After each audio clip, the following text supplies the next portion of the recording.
दोस्तों जल्दी से आपके अपने चैनल और गुरुजी को सब्सक्राइब करें और घंटी पर क्लिक कर दें ताकि आपको पता चल जाए कि अपना इंग्लिश का पीरियड शुरू हो चुका है।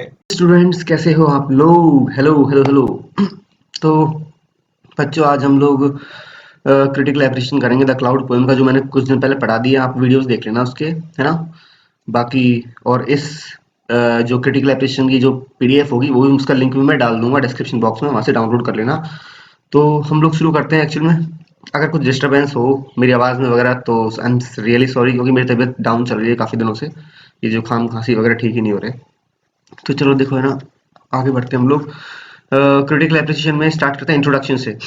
तो सबसे पहले इंट्रोडक्शन आ जाएगा। इंट्रोडक्शन में हमने बता दिया कि क्लाउड एक बहुत ही ब्यूटीफुल नेचर पोएम है जो दिखाती है कि शैली की पिक्टोरियल क्वालिटी को, पिक्चर्स दिखाने की, इमेजेस उसको दिखाती है कि भाई कितनी ब्यूटीफुल इमेजेस वो क्रिएट कर सकता है ना। वैसे भी शैली was known for imagery, imagery के लिए जाना जाता था। उसकी इमेजेस इतनी ब्यूटीफुल, इतनी सटीक, इतनी एक्यूरेट होती थी। तो पोएम में आपको क्लाउड का एक तो क्लाउड कैसे बनता है, कैसे बिखरता है, वो चीजें तो नेचुरल जो प्रोसेस है क्लाउड फॉर्मेशन का वो तो बताया है। साथ में पूरी एक्टिविटीज बताई है, किस तरह से रेन, स्नो, हेल, थंडर, ये सब साथ मिलके क्लाउड के बोल सकते हो अपनी एक्टिविटीज करते हैं। और ये सब दिखाया है बहुत ही ब्यूटीफुल इमेजेस के साथ में, है ना। सेंट्रल आइडिया में हम लिखेंगे कि पोएम रोमांटिक एरा की एक तरह से एपिटमी थी, मतलब बिल्कुल रोमांटिक एरा के पूरे सभी फीचर्स नजर आते हैं, इमेजिनेशन नजर आती है, नेचर नजर आता है। तो वो सब चीजें रोमांटिक एरा की पूरी साफ साफ दिखाई देती हैं। तो इसमें इसका फोकस रहा एक तरीके से क्लाउड को बहुत ही मैजेस्टिक डिस्प्ले, क्लाउड का मैजेस्टिक डिस्प्ले हुआ है। यानी क्लाउड को एक तरह से ऐसे भव्य तरीके से दिखाया गया है, एक राजा की तरह जो जिसका सबके ऊपर कंट्रोल है, सबके ऊपर राज है। एक तरीके से क्लाउड को उस तरह दिखाया गया है कि वो सन को भी बांध देता है ना, वो मून को भी बांध देता है, मतलब सबको एक तरीके से सबसे पावरफुल दिखाया गया है एक तरह से, क्लाउड को उस तरह से दिखाया गया है। और क्लाउड किस तरह से बाकी नेचुरल एलिमेंट के साथ में मिलके काम करता है, सबको पर्सोनिफाई किया गया है, एक तरह से इंसान की तरह दिखाया गया है। सारे एलिमेंट जो नेचर के, क्लाउड, मून, सन, सबको पर्सोनिफाई, अर्थ वगैरह सबको पर्सोनिफाई किया गया है। इसमें दिखाया है किस तरह से क्लाउड है जो जो इंपॉर्टेंट एलिमेंट्स है नेचर के, उन सबको कंट्रोल करता है, सबके ऊपर उसकी शक्ति चलती है, चाहे वो सन, मून, स्काई कोई भी हो, है ना। तो एक तरह से पोएट पोएट को आप बोल सकते हो कि शैली को काफी ठीक ठाक नॉलेज भी थी प्रकृति के प्रोसेसेस की, कि किस तरह से क्लाउड बनते हैं, किस तरह से बिखरते हैं, बारिश होती है, स्नो गिरती है, उसको बेसिकली नॉलेज थी इस चीजों की, तभी तो वो पोएम लिख पाए इनको, है ना। तो ये एक चीज ये भी दिखाती है कि पोएट को नॉलेज है इन चीजों के बारे में। ठीक है, तो ये सेंट्रल आइडिया हो गया। बाकी थीम्स में हम देखें, थीम्स में दो तीन थीम है, जैसे क्लाउड एक सिग्निफिकेंट नेचुरल एलिमेंट है, ये बात तो है कि मतलब प्राकृतिक तत्व एक बहुत ही इंपॉर्टेंट सिग्निफिकेंट, उसके बिना मतलब काम नहीं चलेगा भाई, बारिश नहीं होगी, कई चीज नहीं होंगी ना। तो सिग्निफिकेंट नेचुरल एलिमेंट है। नेचुरल ब्यूटी को बहुत अच्छी तरह दिखाया है, प्रकृति के विभिन्न रूपों को, मतलब किस तरह से मतलब बारिश होती है, किस तरह से कलियां खिल जाती हैं, किस तरह से बर्फ गिरती है, पेड़ ढक जाते हैं, है ना। बहुत सी चीजों को दिखाया गया है, किस तरह से क्लाउड मतलब एक तरह से सूरज की रोशनी को ढक देता है, चंद्रमा की रोशनी को ढक देता है ना।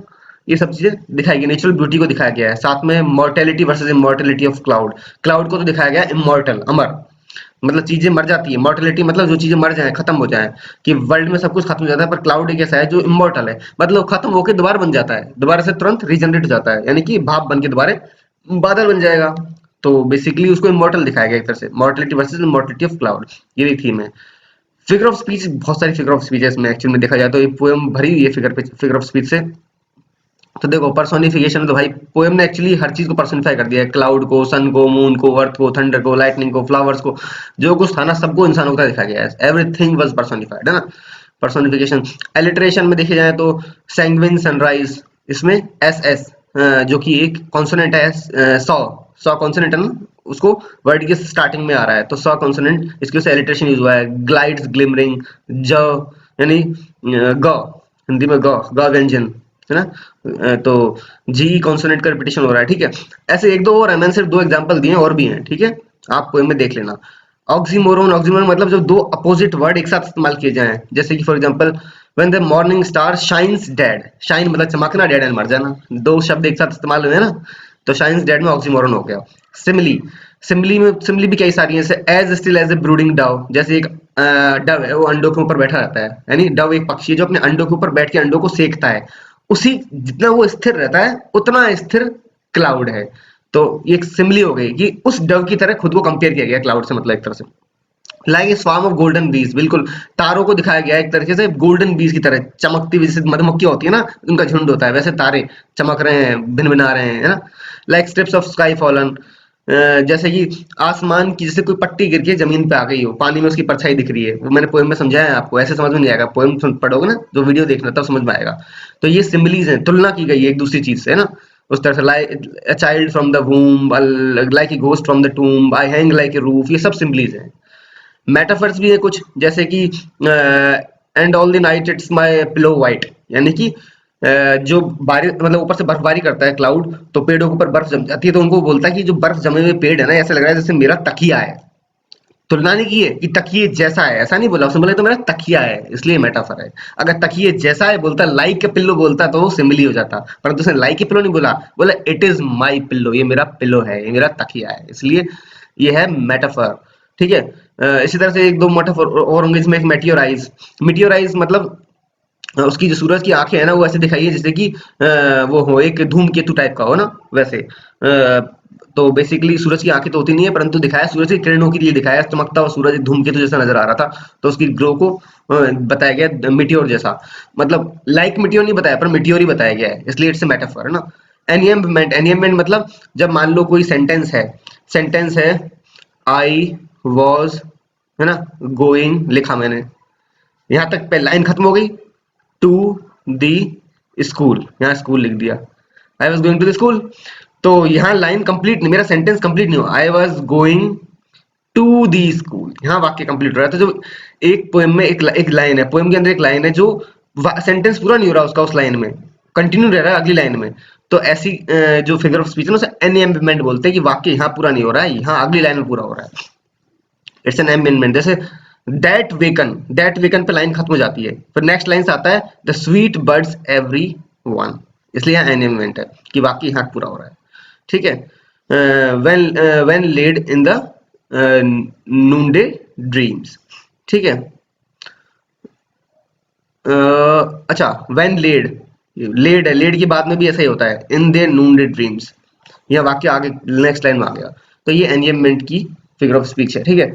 मेटोनमी इस्तेमाल हुई है, मेटोनमी जैसे I bend the sons throne, metonymy में क्या होता है बेसिकली, जैसे उदाहरण के तौर पर मैंने पहले बताया, एक राजा है, राजा का सिंहासन है, हम कई बार राजा को संबोधित करते हैं कि the throne took a decision, यानी सिंहासन ने डिसीजन लिया, एक्चुअली सिंहासन डिसीजन थोड़ा ले रहा है, डिसीजन राजा ले रहा है, हम राजा के लिए बोल रहे हैं, परंतु राजा को रिप्रेजेंट करने के लिए सिंहासन का यूज किया जा रहा है, तो राजा की पावर एंड अथॉरिटी को सिंहासन दिखा रहा है। मतलब मेटोनमी में जनरली क्या होता है, जो बॉडी है ना, जो नाउन जिसकी बात हम कर रहे हैं, उसके खुद का हिस्सा नहीं होता, परंतु उससे रिलेटेड कोई चीज है बहुत क्लोजली रिलेटेड, उसका इस्तेमाल करके हम उस चीज को दर्शाते हैं, जैसे हम सिंहासन को दिखा के हम राजा की तरफ इंडिकेट कर रहे हैं, तो ये मेटोनमी हो गई। सिनेक्डकी में क्या होता है, सिनेक्डकी में उस पर्सन की बॉडी का हिस्सा होता है, कोई ना कोई चीज, जैसा मैं बताऊंगा, देखो I went the sons throne, सूरज का सिंहासन, यानी सूरज की शक्ति, सूरज की अथॉरिटी, उसके लिए बात हो रही है, तो जो सन्स थ्रोन है वो उसकी पावर एंड अथॉरिटी की बात हो रही है, इसलिए मेटोनमी है, वो सूरज की कोई बॉडी का हिस्सा नहीं है। ठीक है। सिनेक्डकी में देखो स्वीट बर्ड्स, प्यारी प्यारी कलियां, अब कलियां क्या होती है, फूल के पौधे का एक हिस्सा होती है, ठीक है, खुद बॉडी है उसकी, मतलब उसकी बॉडी का हिस्सा है कलियां, इसलिए बर्ड्स का इस्तेमाल करके हम पूरे फूल के पौधे को दर्शा सकते हैं कि बर्ड्स, स्वीट बर्ड्स यानी स्वीट फ्लावर्स, है ना, sweet flower plants and sweet flowers. ठीक है। इसलिए ये स्नेक डकी हो गया, स्नेक डकी में उसी की बॉडी का, फॉर एग्जांपल एक उदाहरण देता हूँ, वर्कर्स हैं, हम वर्कर्स को दिखा सकते हैं द हैंड्स वर वर्किंग, यानी हाथ काम कर रहे थे, हाथ वर्कर्स के खुद के बॉडी के हिस्से हैं, तो हम हाथ को दिखा सकते हैं वर्कर्स के लिए। ठीक है। इसलिए ये स्नेक डकी हो गई। मान लो White House took the decision, White House कहाँ है, जहां प्रेसिडेंट रहता है अमेरिका का, तो व्हाइट हाउस ने डिसीजन लिया, तो व्हाइट हाउस प्रेसिडेंट की बॉडी का पार्ट नहीं है, परंतु प्रेसिडेंट से क्लोजली रिलेटेड है, इसलिए वो क्या होगा, वो मेटोनमी होगा। ठीक है। सॉरी। तो ठीक है, मेटोनमी स्नेक समझ में आया होगा। अब आगे बढ़ते हैं, इमेजरी। इमेजेस तो भाई बहुत सारी है इसमें पोएम में, for example the sweet birds everyone when rock to rest on their mother's breast, मतलब वो जो पेड़ पौधे हैं, फ्लावर्स हैं, वो मदर अर्थ के ऐसे चिपके हुए से बच्चा अपनी माँ के ब्रेस्ट के चिपका हुआ हो, है ना। और भी बहुत सारी इमेजेस हैं, लाइक एज और in a cavern under is featured on the thunder ना, जैसे कि it struggles and house it fit, poem पढ़ी थी जहाँ आपको मैंने बताया था कि जो बादल के नीचे, मतलब एक तरह से थंडर है, वो इस तरह से कैद है, इस तरह दिखाया गया कि थंडर एक प्रिजनर है जो कि कैद है और छूटने की कोशिश कर रहा है, जब भी छूटने की कोशिश करता है उसको दौरे पड़ते हैं और आवाज आती है गड़गड़ाने की, एक्चुअल में वो थंडर को इस तरह दिखाया गया जैसे कोई कैदी चिल्ला रहा हो, ठीक है। तो ऐसी बहुत प्यारी प्यारी इमेजेस इस्तेमाल की गई पोएम में, ठीक है। स्ट्रक्चरल राइम स्कीम, 6 स्टैंजाज हैं पोएम में। इंटरनल और एक्सटर्नल दोनों राइम इस्तेमाल की गई है। इंटरनल राइम का मतलब होता है जैसे for example I was there, took the picture where. तो एक ही लाइन के अंदर देयर एंड वेयर, मतलब लाइन के बीच में और लाइन के एंड में ये दोनों वर्ड भी राइम कर रहे हैं, देयर वेयर। तो ये इंटरनल राइम है। और एक्सटर्नल राइम कौन सी होती है? इस लाइन के एंड की और नेक्स्ट लाइन के एंड की, या फिर इस लाइन के एंड की और तीसरी लाइन के एंड की, या फिर चौथी लाइन के एंड की। मतलब ऐसे बाहर के वर्ड लाइन के एंड की जब राइम करते हैं तो एक्सटर्नल राइम में, और जो एक लाइन के अंदर ही राइमिंग हो रही है, एक तो अंदर और एक एंड में, तो ये इंटरनल राइम है, ठीक है। तो पोएम में इंटरनल राइम भी एक्सटर्नल राइम भी। इंटरनल राइम तो एक ही है और external rhyme A B C B की है। जिस उदाहरण के तौर पर मैं आपको दिखाता हूँ, मैं सीधा आपको पोएम ही खोल के दिखा देता हूँ, ठीक है। जैसे ये पोएम अपनी जब आपने पढ़ी थी, ये पोएम है ना, तो देखो, I bring fresh showers for the thirsting flowers. Showers, flowers, तो ये क्या हो गया? Internal rhyme.